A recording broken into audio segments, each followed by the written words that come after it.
राजा परीक्षित ने श्री शुकाचार्य जी से ऐसा प्रश्न किया। जो सुखदेव जी राजा परीक्षित को पहले ही बता चुके हैं गोपी क्या है।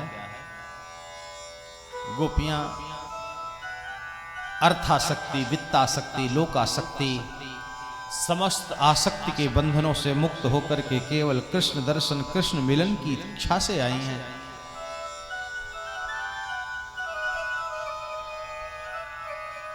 वह ये प्रश्न क्यों, मानो परीक्षित ही जगत का प्रतिनिधित्व करते हुए यह प्रश्न किया है।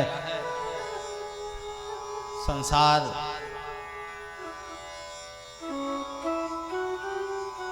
उंगलियां उठाए कोई प्रश्न करे, मानो मन में उठने वाले संकल्प को ही मानो परीक्षित प्रक्षक बनकर श्री सुखदेव जी कहते हैं, धर्म व्यतिक्रमो दृष्टः ईश्वराणाम च साहसम तेजीयसाम न दोषाय वह्ने सर्वभुजो यथा। जगत में व्यवहार से कुछ विपरीत, संसारियों के द्वारा होने वाले व्यवहार से हटकर जब कोई व्यवहार कोई महापुरुष करता है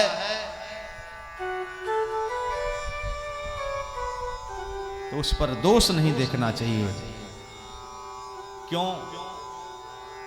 तेजी यसाम न दोषाय, तेजस्वी लोगों का तेज।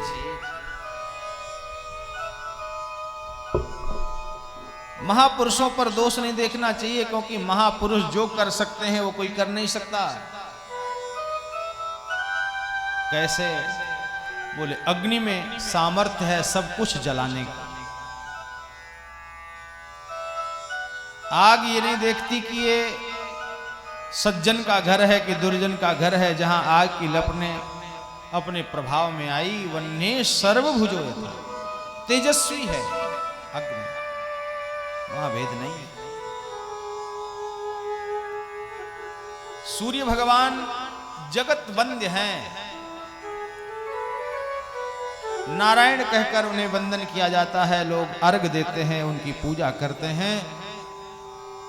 नित्य नैमित्तिक प्रायश्चित कर्म करने वाला कर्मनिष्ठ ब्राह्मण त्रिकाल संध्योपासन में भगवान सविता सूर्य की आराधना करता है, सूर्य को अर्घ देता है, सूर्य उपस्थान करता है। और गायत्री मंत्र भी सूर्य की ही उपासना का महामंत्र है।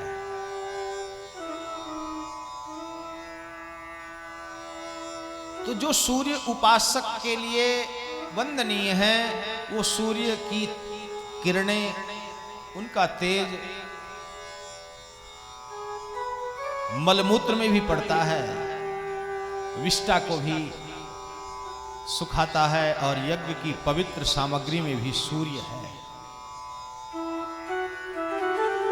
अब कोई कहे कि अरे मैं तो सूर्य भगवान को अर्घ देता हूं और उनकी ही किरणें विष्टा में पड़ रही हैं, दूषित,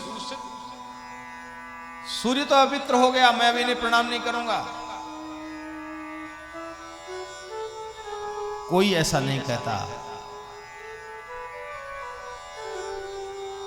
भानु कृषानु सर्वरस खाही, तिनकह मंद कहत को नहीं। कोई नहीं कहता कि अरे सूर्य अपवित्र हो गया, गंदा हो गया।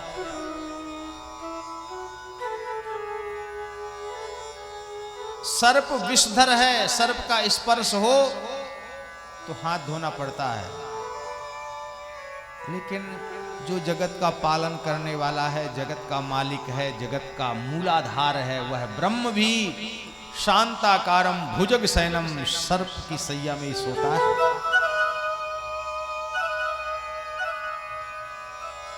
जौ अहिसेज शयन हरि करही, तिन पर दोष न बुध कछु धरही। विद्वान लोग भी उन पर कोई दोष नहीं धरता।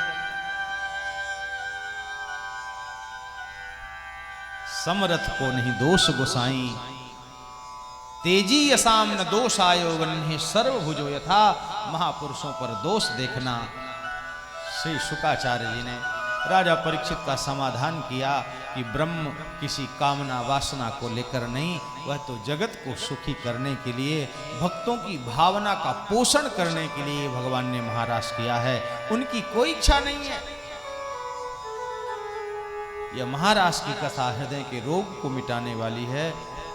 बोलो भक्त वत्सल भगवान की जय।